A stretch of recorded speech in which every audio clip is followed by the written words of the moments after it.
Welcome. Today we will be looking at if the X-Men could survive the 40,000 world. Imagine our beloved X-Men tumbling through a warp portal into the grim darkness of Warhammer 40,000. Trillions of humans and countless horrors span a galaxy where death is constant and mutant powers can be as deadly to their wielder as their foes. We'll sort these mutants into tiers from dead to dominate, describing each tier before diving into the fates of individual X-Men. First of all, dead tier, which means no real chance in hell. These characters would get stomped, shot, or hexed out of existence. They have basically no chance in the 41st millennium. Gambit. Gambit's charm, trenchcoat flare, and deck of charge cards won't save him. In 40k terms, he's just another mutant, chaos-inflicted freak. Cards that explode on contact sound like Xenos tech to them. A single laser gun bolt or bolter shell would tear through his fancy coat like paper. Remember, Imperial Ordnance can shred power armor off a Space Marine. Gambit might try to flirt with an Imperial Guardsman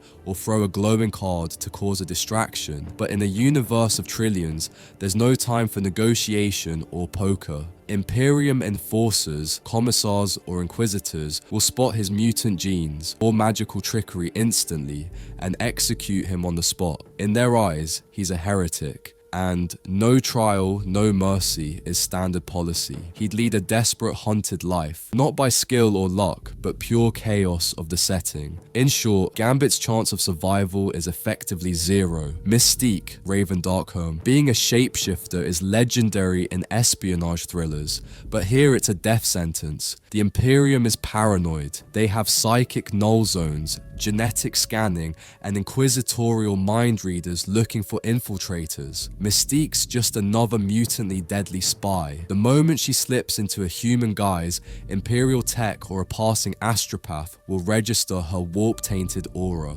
The mutant codex is clear. Mutation is considered a heretical crime. Once discovered, she'd get the swiftest purge imaginable. Think of commissars reciting creeds as they beat a truth bullet into skulls. Oh, you're a shape-shifting demon, and boom, there's no seduce me with charm card here. The only alignment Mystique might claim is to chaos out of necessity. The gods worship deception. But even chaos cults rarely tolerate backstabbing serpents long. Bottom line, Mystique ends up burning in Prometheum or derezzed by the Emperor's finest. No contest. Hates it tier is next up. These mutants could technically survive, but hate every second of it. They've got some power, but they'll spend most of their time getting shot at, stabbed, or ordered into frontline suicide charges. Think high potential, low execution, Cyclops. Cyclops might slip into the military groove at least. With discipline and leadership, he could become an Imperial officer, commissar, or stormtrooper captain, the kind of guy who yells orders as volleys of lasgun fire rock his trench. His optic blasts are powerful, but in 40k terms, they're just one heavy gun in a galaxy of heavy guns. He's a trained tactician, but he's also fragile. Bolt around to the chest, or even a stray heavy stubber bullet auto-kills anyone not covered in power armor. His rigid command style fits the neo-feudal Imperium well, but the rigid command structure doesn't make him unkillable. He'd probably end up on the front lines, directing massed infantry in brazen suicide charges, shouting, "Hold the line!" and being promptly shot by any nearby enemy. He's basically a glass cannon. His optic beam could cut through tanks, sure, but it also drained his power and focus in a war where time is bullet-crunchingly fast. Unless he teams up with ridiculously scary Space Marines, he's likely to hate every second before he pops off in a fiery explosion. Cyclops' best bet for alignment is maybe to join the Imperium's rigid ranks, but even there, his helmet is the next thing you see flying off when a Crassus heavy bolter goes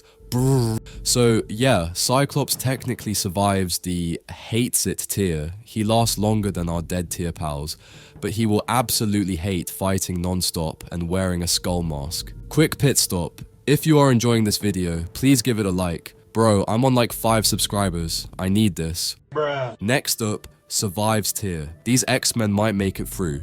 They're powerful, but their personalities or powers have flaws under 40k's brutality. They'd survive with great struggle, often questioning why they didn't stay on Earth. Professor X is the first in Survive's tier. Professor X is insanely powerful, telepathy big time, but in 40,000, every telepath is a walking apocalypse beacon. Remember, any untrained psyker in the Imperium is an unguarded warp gateway. His mind reading and astral powers could save his life by scanning for danger, but every time he uses his psychic gifts, he flirts with chaos. The Astronomican's logs say psykers not only risk possession, but entire warp hordes can spill into reality through them.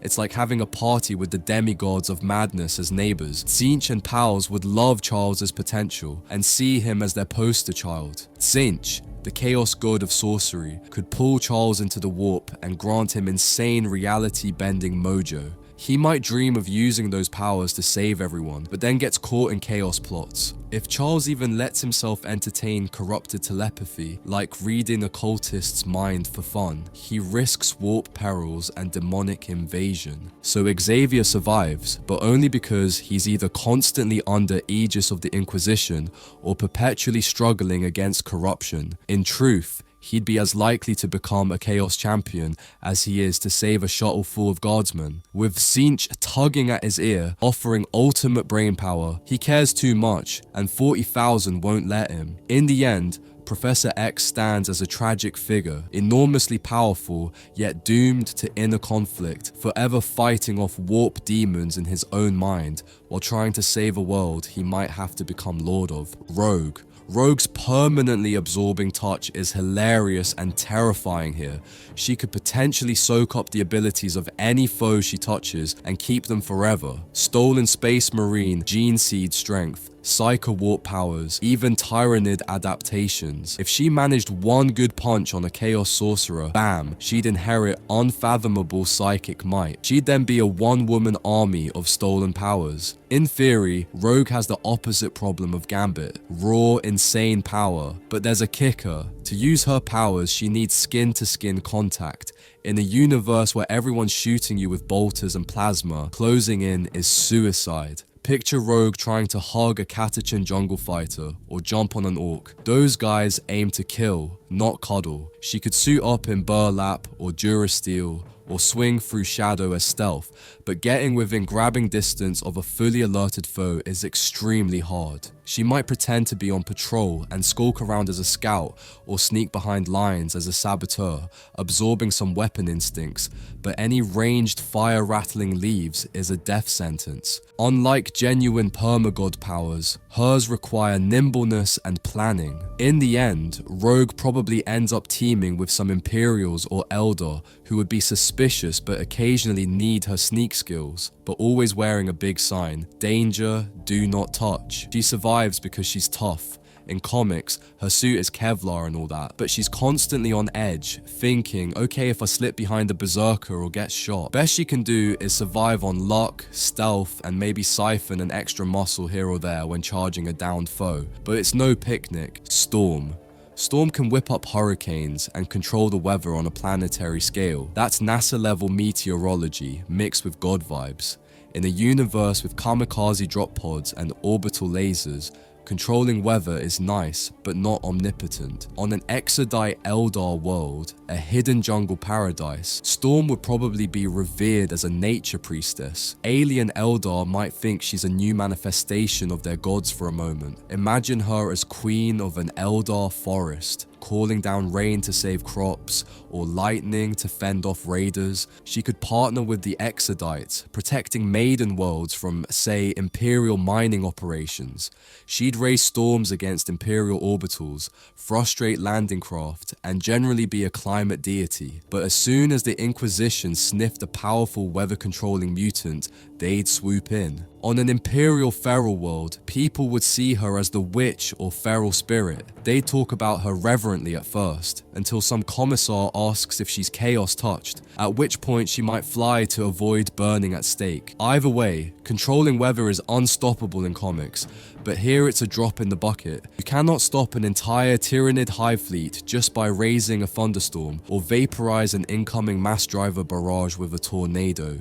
She'd do local miracles, maybe make a mining world fertile, or clear skies for refugees. But when 40K's great evils come, like Death Guard pox or Tyrannid swarms, she can only delay the inevitable. Her best survival strategy is as an ally of one faction, Exodite Eldar, thriving in nature, or an Imperial Stoneworld where her powers can be channeled culturally. In either case, she'd keep pushing weather storms like a diva behind closed curtains. Colossus. Colossus turns into living steel. Think a human battlesuit walking around with only a cape. He's basically a one-man tank with heart of gold. He fits best with noble warriors, either an Adeptus Astartes, maybe Salamander's chapter since they love thick armor and heart, or the Iron Fists, with their focus on heavy armor. As a Space Marine initiate, he'd be a natural tank, literally. He could block bolter fire and bat demons like flies. In lore, the kin, Votan, are described as an armored avalanche that crushes all in its path, which is basically Colossus in person. He'd stand happily in the front lines, shield up, but can he dominate?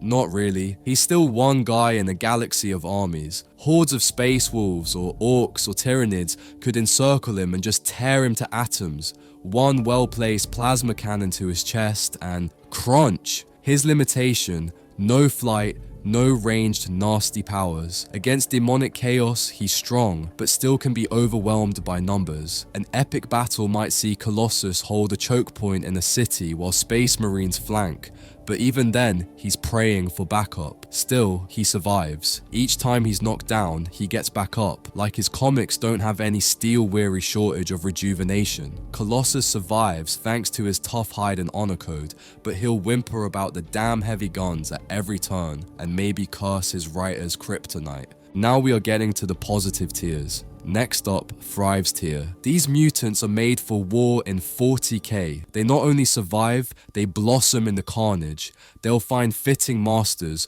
or become living legends among the grimdark horrors. Wolverine. Wolverine is the prototypical 40K badass. Unkillable. Not immortally divine, but very nearly, and a berserker to match. He fits space wolves like a hand in a wolf gauntlet. Space wolves love hand-to-hand melee, ferocity, and krieg, and Logan's entire being is that. His claws can slice through power armor and demons, and every time he's torn to shreds, the Regan factor grows a bigger beard. Picture Wasp jumping into a maelstrom of Marine Codex bros, Wolverine jumping into hell. He'd revel in boarding actions, or be a Thunderwolf-clawed avatar flying through orc mobs, laughing as he decapitates the next alpha. Khorne, the chaos god of war and murder, loves constant fighting. Khorne's whole deal is unending close combat bloodshed and despises gunslinger tactics. Sounds exactly like Logan with rage, except he has adamantium claws. Even as a loyalist space marine, his rage sense would vibe dangerously with Khorne's plane.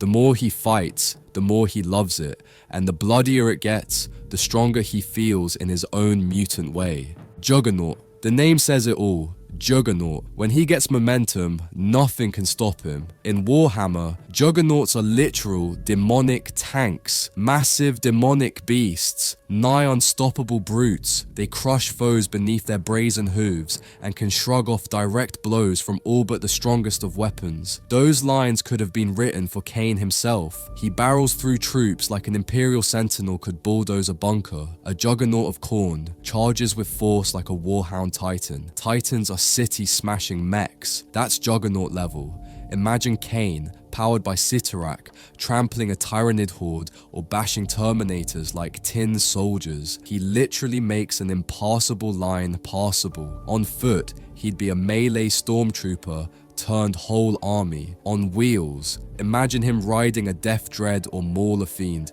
pure unstoppable glory. Even the orcs would bow. Orcs worship strength. The biggest greenest madmen become warboss. Juggernaut smashing a Squiggoth into the ground would establish his legend among the war. In fact, orcs would carve his face on their big mech's guns, chant Hulk smash but for Kane, and believe wholeheartedly in his unstoppable aura. Every orc crusade would swell around him if he so much as stomped an Imperial Guard horde into paste. Chaos might even salute him as a hero of Khorne. Mortal or not, He's living proof, the if it's stupid and it works, it's not stupid philosophy of greenskins. Juggernaut thrives by raw force alone. Any semblance of tactics is point way, run through everything. Deadpool, Wade Wilson. Wade's weird.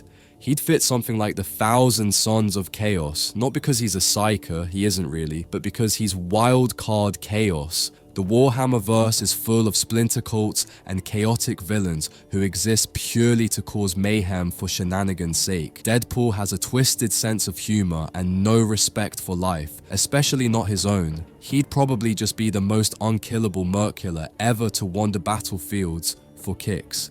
Imagine him showing up on both sides, shooting an orc in the back, and then the next minute, one of their leaders, because LOL, why not? Chaos gods, especially Slanesh or Tzeentch, might find him entertaining, maybe grant him buffs for laughs. He's essentially unplanned chaos in the war. The guy probably wakes up one morning in a Tyrannid hive, wipes out the Morlocks for breakfast, then does the same to both armies of Imperials fighting over it. He could, ironically, become a legend among heretics. He'd probably love joining any cult that promises him double the bloodshed, especially if he gets to break the fourth wall and talk to them about munching Tyrannid meat. In gameplay terms, think of Deadpool as an alone in a chaotic environment but unstoppable asset. He has healing factor plus maximum chaos, so any hero who tries to kill him just learns how fun it is to bounce off walls like nothing happened. Unlike the others, Deadpool thrives most as a third-party wildcard. He's not aligned but will beat the snot out of anyone, human, Xenos, or demon if it amuses him. He's basically the Joker of the X-Men in the 40K sandbox, chaos personified, cursed with immortality and a sniper rifle. Last and not least, dominates tier. These are the absolute gods of the crossover. They don't just survive, they dominate 40K, Imperium or Chaos, it doesn't matter. The galaxy will kneel or explode before them. Jean Grey with the Phoenix Force. The Phoenix Force is literally a cosmic force of death and rebirth. Jean with Phoenix is on par with the biggest Warhammer big bad. Imagine combining something like a minor Chaos God with a Citan Shard. In lore, Citan Shards are near unlimited power. Even shackled, they can manifest energy blasts, control minds of lesser beings, manipulate time, banish foes to alternate dimensions. Well, Jean's Phoenix can consume stars and psychic souls. She's a cosmic entity. All the Death Stars in the Tau Empire couldn't withstand her. The Imperium's biggest weapon, the Emperor himself, would step back and say, "That's beyond me." She wouldn't ally with anyone. She is the force of nature. She might enjoy a cult of worshippers on Terra, or attract followers in Ulthwé. Eldar Psychers always sense something big on the warp. As Phoenix, no bolt around even scratches her.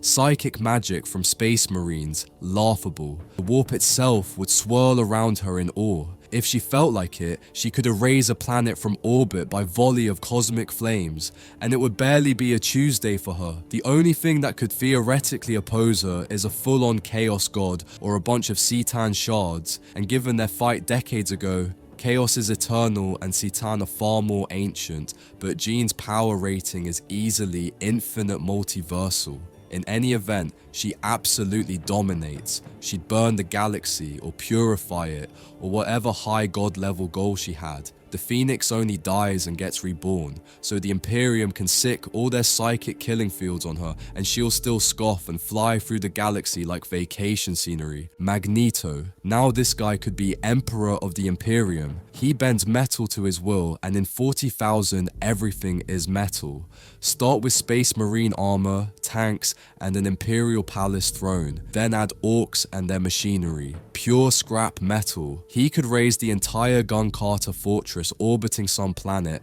and plop it down on Titan's face. People call him a mutant messiah. The machine cult of Mars would call him demon possessed. The Adeptus Mechanicus holds technology as holy. Imagine all the priests of Mars going, "All hail the new machine god who is the machine," and building titans for him. He'd make Tau railguns shoot themselves. Admech stays still in awe. Honestly, he's got it made. Any piece of tech in 40k goes whoosh if he wills it. White Scar's bikes to meander into napalm, or even tear orc airplanes from sky. No one is safe. The only limitation might be his mortality. Someone could shoot him, but usually they won't bother. Too busy evacuating. He basically sits on a throne of skulls in Megaforge Mariana, his face glowing, and the galaxy offers tribute. So yeah, he dominates by simple fact that he controls the very building blocks of this war. So there it is, our X-Men roster mapped onto the grimdark of 40k. We balance the laughs with the lore, and citational backup of course. Some would laugh it off, Magneto at a commissar's face, and some would cry as they're chewed by bolter teeth. Spoiler, it's not a happy crossover for most. Remember, the 41st Millennium isn't heroic or optimistic.